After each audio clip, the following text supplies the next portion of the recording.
ഇരുട്ടിനെ ഇരുട്ടുകൊണ്ട് നേരിടാൻ സാധിക്കുകയില്ല. പ്രകാശം കൊണ്ട് മാത്രമേ സാധിക്കുകയുള്ളൂ. വെറുപ്പിനെ വെറുപ്പുകൊണ്ട് ഇല്ലായ്മ ചെയ്യാൻ പറ്റുകയില്ല. സന്തോഷം കൊണ്ട്, സ്നേഹം കൊണ്ട് മാത്രമേ സാധിക്കുകയുള്ളൂ.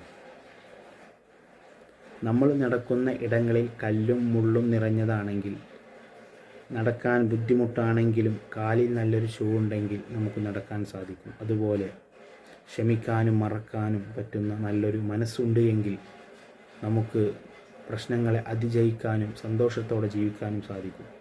ഒരുപക്ഷെ നമ്മൾ നടക്കുന്ന ഇടം പരവതാനി വിരിച്ചതാണെങ്കിൽ പോലും നമ്മുടെ കാലിൽ ധരിച്ചിരിക്കുന്ന ഷൂവിൽ ഒരു മുള്ള് അല്ലെങ്കിൽ ഒരു കല്ല് തറച്ചിട്ടുണ്ട് എങ്കിൽ നമുക്ക് ഉടനീളം നടക്കാനും പറ്റുകയില്ല. അതിൻ്റെ മനോഹാരിത നമുക്ക് ആസ്വദിക്കാനും പറ്റുകയില്ല. അതുകൊണ്ട് നമ്മുടെ ഹൃദയത്തിലെ കല്ലുകളും മുള്ളുകളും വൃത്തിയാക്കി സന്തോഷത്തോടെ നമ്മൾ ജീവിക്കാൻ ശ്രമിക്കുക. എന്നാൽ